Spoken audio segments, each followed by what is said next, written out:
তোমাদেরকে পৃথিবীর লোভ লালসায়, পৃথিবীর মোহে আমার ইবাদত থেকে তোমাদেরকে উদাসীন করে রেখেছেন। ঠিক কিনা? জরুর ঠিক আল্লাহ পাক এই সূরার শুরুতে কথা বলেছেন, আল্লাহকুমুত তাকাসুর, তোমাদেরকে পৃথিবীর লোভ লালসা, ধন সম্পদের মায়া, সন্তানের মায়া, জমিদারের মায়া, সব কিছুর মায়ায় তোমাদেরকে আমার ইবাদত থেকে, আমার শরণ থেকে তোমাদেরকে উদাসীন করে রেখেছে। হাত্তা যুরতুমুল মাকাবির, আল্লাহ পাক বলেন ততক্ষণ তোমরা এই উদাসীনতার মধ্যে থাকবে, সম্পদের লোভ তোমাদের অন্তরে থাকবে, সম্পদের মায়া, সন্তানের মায়া, আপনার যত দুনিয়াতে মায়ার জিনিস রয়েছে, এই মায়ার জিনিসগুলো তোমাদেরকে আকৃষ্ট করে রেখেছেন, নিমজ্জিত করে রেখেছেন, ডুবিয়ে রেখেছেন, পুড়িয়ে রেখেছেন আমার ইবাদত থেকে। হাত্তা যুরতুমুল মাকাবির, ততক্ষণ যাবত তোমাদেরকে এভাবে নিমজ্জিত রাখবেন যতদিন তোমরা কবরে যাও না। যতক্ষণ তোমরা কবরে যাও না ততক্ষণ তোমাদেরকে এই দুনিয়ার লোভ লালসা, সম্পদের বাহাদুরি, সম্পদের ছড়াছড়ি, সম্পদের প্রতিযোগিতা তোমাদেরকে এইভাবে নিমজ্জিত রাখবেন। কতদিন রাখবেন? আল্লাহ পাক বলেন হাত্তা যুরতুমুল মাকাবির, যতক্ষণ তোমরা কবরে যাও না। এখানে কবর মানে মৃত্যু, এখানে কবর মানে কি? এখানে কবর মানে মৃত্যু। যতদিন তোমরা মৃত্যুর বিছানায় পতিত হও নাই, ততক্ষণ তোমাদেরকে এই দুনিয়ার মোহ তোমাদেরকে উদাসীন করে রাখবেন। কাল্লা সাওফা তা'লামুন, অতঃপর তোমরা জেনে নেবে, তোমরা জানতে পারবে। সুম্মা কাল্লা সাওফা তা'লামুন, আবার বলছি, আল্লাহ পাক বলছেন সুম্মা, অতঃপর, সুম্মা কাল্লা সাওফা তা'লামুন, আবার বলছি তোমরা অতি শীঘ্রই জেনে নেবে, জানতে পারবে। কাল্লা লাউ তা'লামুনা ইলমাল ইয়াকিন, যখন তোমরা ইলমাল ইয়াকিন লাভ করবে। ইলমাল ইয়াকিন মানে অতাত্ত্বিক জ্ঞান, তাত্ত্বিক জ্ঞান। তাত্ত্বিক জ্ঞান যাদের রয়েছে তারা জানতে পারবে। আত্মিক জ্ঞান হয় তাত্ত্বিক জ্ঞান, দৃঢ় জ্ঞান, যে জ্ঞানের মাধ্যমে রব্বুল আলামিনের পরিচিতি লাভ করা যায়। এই জ্ঞান যাদের আছে তারাই সেটা বুঝতে পারবে। আর এই জ্ঞান যাদের নাই, আল্লাহ পাক বলেন লাতারাউন্নাল জাহিম, নিশ্চয় তোমাদেরকে জাহান্নামে দেওয়া হবে, জাহান্নাম তোমরা দেখতে পাবে। জাহান্নাম তোমরা, যাদের তাত্ত্বিক জ্ঞান রয়েছে, যাদের নিশ্চিত জ্ঞান রয়েছে, তারা ছাড়া অন্য অন্য যারা আছেন তারা জাহান্নাম যখন দেখতে পারবে তখন বিশ্বাস করবে। সুম্মা লাতারাউন্নাল জাহিম, লাতারাউন্নাল জাহিম সুম্মা লাতারাউন্না আইনাল ইয়াকিন। আমাদের সমাজে ইসলাম ধর্মের মানুষ ছাড়াও অন্যান্য ধর্মের মানুষ যারা রয়েছেন তারা বিশ্বাস করেন আইনুল ইয়াকিন, চোখে দেখা। আর আমরা মুসলমান, আমরা ঈমানদার, আমরা আইনুল ইয়াকিনও বিশ্বাস করি, ইলমুল ইয়াকিনও বিশ্বাস করি। ঠিক কিনা বলেন? আল্লাহ পাক বলেন যালিকাল কিতাব লা রাইবা ফীহি হুদাল লিল মুত্তাকিন আল্লাযীনা ইউমিনুনা বিল গায়ব, আল্লাযীনা ইউমিনুনা বিল গায়ব, যারা অদৃশ্যকে বিশ্বাস করে তারা ঈমানদার। অদৃশ্য মানে আল্লাহ পাক। আল্লাহ পাককে আমরা কোনদিন দেখি নাই। রাসূলুল্লাহ সাল্লাল্লাহু আলাইহি ওয়াসাল্লাম জবানে বলেছেন, সাহাবায়ে কেরামরা শুনেছেন, হাদিসে পাকের মাধ্যমে প্রতীয়মান হয়েছে। আমাদের পর্যন্ত এসে কিয়ামত পর্যন্ত বলবৎ থাকবে। সেই বিশ্বাসের আলোকে আইনুল ইয়াকিনের বিশ্বাসী, প্রকৃত জ্ঞানের বিশ্বাসী, প্রকৃত যেটা নিগুড় রহস্য সেটা আমরা বিশ্বাস করেছি, যদিও বা নিজের চোখে দেখি নাই। এবং কিছু মানুষ আছে সুম্মা লাতারাউন্না আইনাল ইয়াকিন, সুম্মা লাতারাউন্না আইনাল ইয়াকিন, যারা দেখবেন তারা বিশ্বাস করবেন। কখন দেখবেন?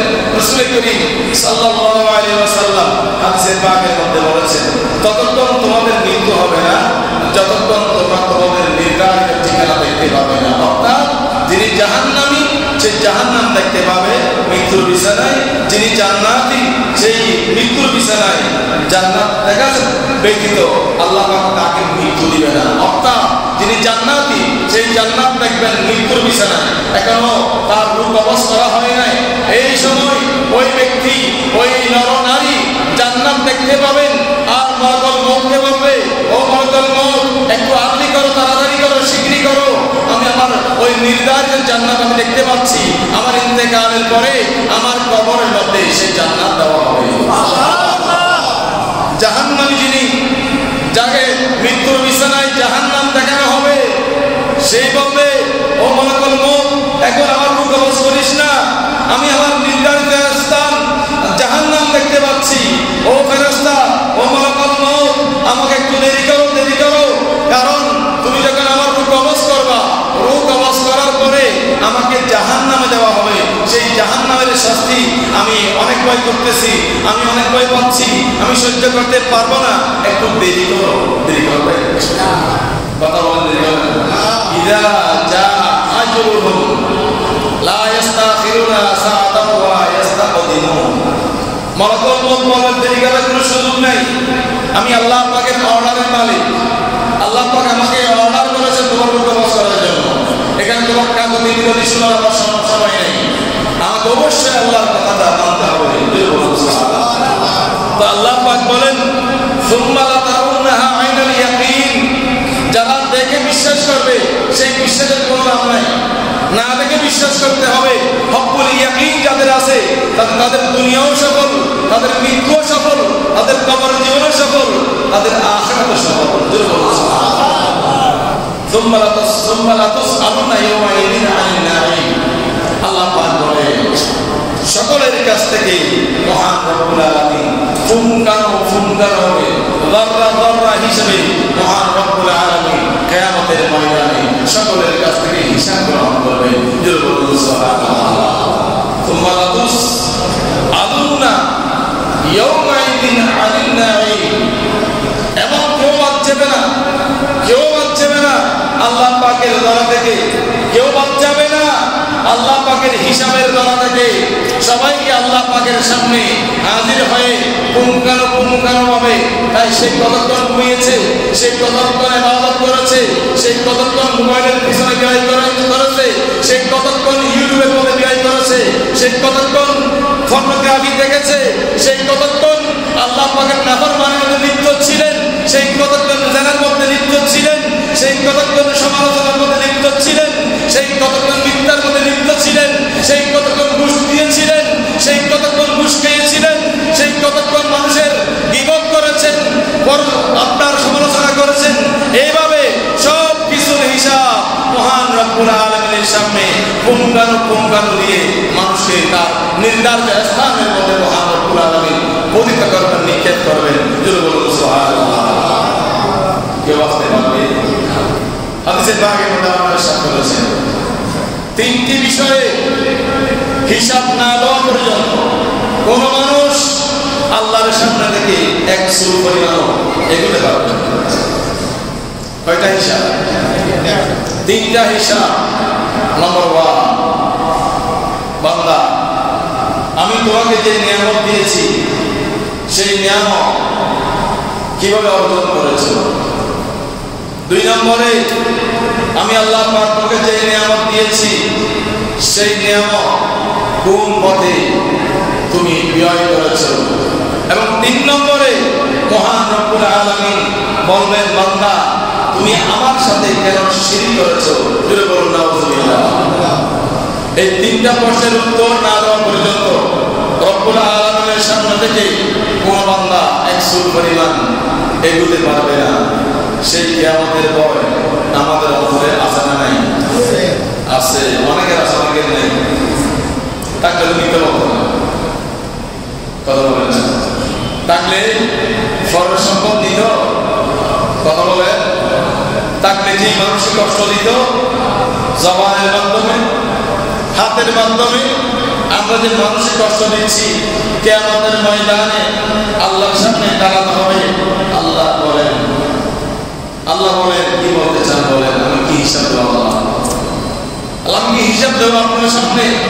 সব কিছু আপনি জানেন, হিসাব দেওয়ার তো কোনো অর্থই আসে না।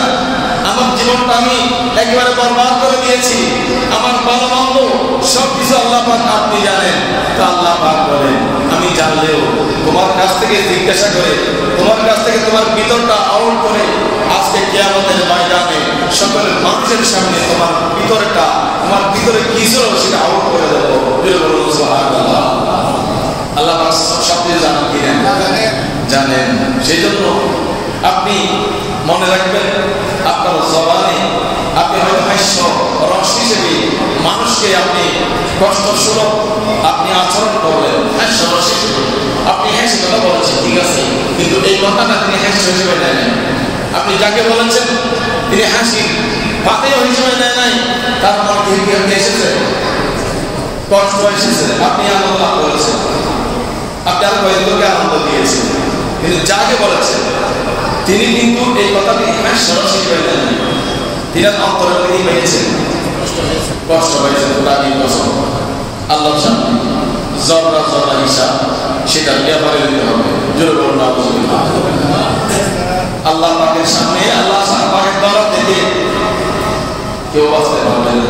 সেই জন্য আপনি যাকে যা কিছু বলবেন সেটা যেন ন্যায় ভিত্তিতে হয়, সেটা যেন ন্যায় ভিত্তিতে হয়।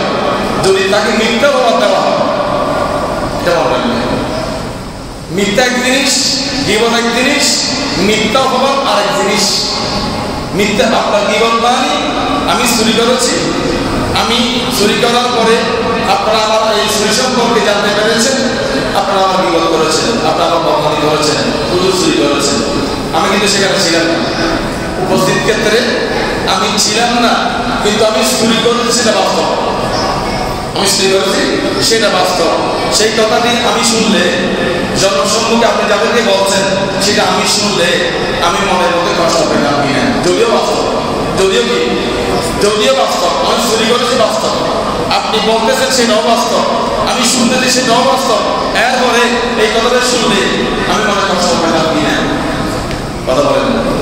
গীবতের ডেফিনিশন দিচ্ছে আপনাদেরকে, গীবত কাকে বলা হয়? গীবতের বাস্তব, বাস্তব কথা আছে, মিথ্যা কথা। গীবত মানে কি? সে বাস্তব চুরি করেছে, এটা আমি বলতে ওনার অনুপস্থিতিতে ওনার কথাটা মানুষকে বলছেন, তিনি শুনেছেন, সেটাকে বলা হয় কি? গীবত। আর সে চুরি করে নাই, কথা খুব খেয়াল করবেন, আমরা কোথায় অ্যাক্সিডেন্ট করতেছে, সে চুরি করে নাই, চুরি না করা সত্ত্বেও আপনি নিজ থেকে বানিয়ে অথবা কারো কথা শুনে আপনি বলতেছেন আমার হুজুর চুরি করেছে, অথচ আমি চুরি করিনি, আমি সেটাকে বলা মিথ্যা অপবাদ। মিথ্যা অপবাদ এটা আপনার গীবতের চাইতে হাজার গুণ মারাত্মক। সেই জন্য আপনি জবান দিয়ে বলতে সাহস আমার বলেছেন, আমার অন্য তোমরা যদি দুইটা বিষয়ে আমাকে গ্যারান্টি দাও, কয়টা বিষয়ে? দুইটা বিষয়ে তোমরা যদি আমাকে গ্যারান্টি দাও, আমি রাসূলুল্লাহ সাল্লাল্লাহু আলাইহি ওয়াসাল্লাম তোমাদেরকে জান্নাতের গ্যারান্টি দেব। সুবহানাল্লাহ। এক নম্বরে জবানের হেফাজত। জীবন মানে কি? জবানের খেয়ানত, জবান আল্লাহ পাকের খেয়ানত। অনেক মানুষ আছে কথা বলতে পারে না, বোবা, তার ভিতরটা ফেটে যাচ্ছে, আমাকে মিথ্যা অপবাদ দেওয়া হচ্ছে, আমাকে চুরির অভিযোগ দেওয়া হচ্ছে, অথচ আমি চুরি করি নাই, কিন্তু আমার জবান না থাকার কারণে আমার গলাটা ছেড়ে আমি বলতে পারছি না বাইরে আমি চুরি করি নাই, তার ভিতরটা ফেটে যাচ্ছে। তিনি বোবা, সে বুঝতে পারবে জবান কত বড় নিয়ামত। আমাদের জবান আছে, এটা আল্লাহ পাকের একটা আমানত। আপনি যখন জবান দিয়ে মিথ্যা অপবাদ দিলেন, মিথ্যা কথা বলছেন, গীবত করলে, আল্লাহ পাকের প্রদত্ত যে নিয়ামত আপনাকে দেওয়া হয়েছে ভোগ করার জন্য, সেটা আপনি খেয়াল করেছেন। আল্লাহ পাক আপনাকে জবান দিয়েছেন আল্লাহর ইবাদত করার জন্য, কারো বিপদ করার জন্য, ঠিক কিনা বলেন? আল্লাহ পাক আপনাকে জবান দিয়েছেন রাসূলুল্লাহ সাল্লাল্লাহু করার জন্য, কারো বিপদ করার জন্য। আল্লাহ পাক আপনাকে আমাকে জবান দিয়েছেন আল্লাহ তাসবিহ করার জন্য। আল্লাহ পাক আমাদেরকে জবান দিয়েছেন কোরআনুল কারীমের তেলাওয়াত করার জন্য। আর সেই জবান দিয়ে যখন বান্দাবান্দির বদনামি করা হয়, আল্লাহর নাফরমানি করা হয়, আল্লাহ পাকের সেই আমানতের খেয়ানত করা হয়েছে, ঠিক কিনা বলে? আপনার অফিসে কেউ চাকরি করে, আপনি তাকে 10 লক্ষ টাকা দিয়েছেন আমানত টাকা জন্য, সে যদি আপনাকে বুঝে দেওয়ার সময় 9 লক্ষ টাকা দেয়, 1 লক্ষ টাকা রেখে দেয়, সেটা কি হয়ে যায়? কথা বলেন না? আমাদের খেয়ালত না? আপনি কি আপনার অফিসের মধ্যে সেই ধরনের কর্মচারী রাখবেন? কথা বলেন না? আপনি আপনার অফিসের মধ্যে সেই ধরনের কর্মচারী রাখবেন? কথা বলছেন না কেন? কথা বলছেন নাকি? দেখেন কথা, বাস্তব কথা বলছেন। আপনার অফিসে আপনার আত্মসাৎ করার কারণে, আমাদের খেয়ালত করার কারণে, আপনি যদি তাকে 1 লক্ষ টাকার কারণে আপনি তাকে যদি চাকরি থেকে বরখাস্ত করতে পারেন, আপনি আপনাকে তাড়িয়ে দিতে পারে, তো আপনাকে আল্লাহ পাক যে নিয়ামত দিয়েছেন, যে আমানত দিয়েছেন, আপনি আমি প্রতিনিয়ত যে আল্লাহ আমানতের খেয়ানত করছি, তার জবাব পেয়ে দিন। কথা বলেন। সেজন্য আল্লাহ পাক বলেছেন, আমাদের বলেছে, উম্মত যদি 2টা বিষয়ে আমাকে গ্যারান্টি দাও, আমি রাসূলুল্লাহ সাল্লাল্লাহু আলাইহি ওয়াসাল্লাম তোমাদের জান্নাতের গ্যারান্টি দেব। 1 নম্বরে জবানের হেফাজত, 2 সাওয়ালের মাঝখানের হেফাজত, অর্থাৎ জিহ্বার হেফাজত। আপনি জিহ্বা দিয়ে চাইলে কোন মানুষের বিরুদ্ধে বলতে পারবেন, আপনি জিহ্বা দিয়ে চাইলে কোন মানুষের ভিতরে ফাটল সৃষ্টি করতে পারবেন, আপনি জিহ্বা দিয়ে চাইলে ফিতনার বিষ রোপণ করতে পারবেন, আপনি জিহ্বা দিয়ে চাইলে নিরপরাধ মানুষকে অপরাধী বানাতে পারেন, আপনি জিহ্বা দিয়ে চাইলে একজন খারাপ মানুষকে ভালো মানুষ বানাতে পারেন। অত সাময়িকভাবে সাক্ষীর ক্ষেত্রে সেই অন্যায় করেছে, সে অন্যায় করেছে, আপনি অন্যায়টাই বলেন নাই, তাকে ন্যায় হিসেবে আপনি সাক্ষ্য দিয়েছেন।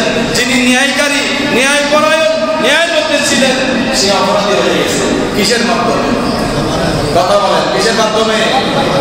জবানের মাধ্যমে। আমাদের জবান দিতে স্থায়ী না, আমাদের জবান স্থায়ী না। আমরা আমাদের হকগুলি ইয়াকিনের মধ্যে নাই, আইনুল ইয়াকিনের মধ্যে আছি। আমরা আইনুল ইয়াকিনের মধ্যে আছি। যখন যান তখন তা, যখন আসে তখন কি তার হয়ে যায়, যখন আসে তার হয়ে যায়। 2 নম্বরে রাসূলুল্লাহ বলেছেন, যদি তুমি তোমার 2 রাতের মাঝখানের স্থানের গ্যারান্টি আমি রাসূলুল্লাহকে দিতে পারো, আমি রাসূলুল্লাহ তোমাকে জান্নাতের গ্যারান্টি দেব। সুবহানাল্লাহ। কয়টা জিনিস? এই 2টা বিষয়ে রাসূলুল্লাহ আমাদেরকে জান্নাতের গ্যারান্টি দিয়েছেন। 1 নম্বরে জবানের হেফাজত, 2 নম্বরে লজ্জাস্থানের হেফাজত। আমার নবী বলেছেন, এই 2টা বিষয়ে তোমরা আমাকে গ্যারান্টি দাও, নিশ্চয়তা দাও, আমি রাসূলুল্লাহ তোমাদেরকে জান্নাতের গ্যারান্টি দিলাম।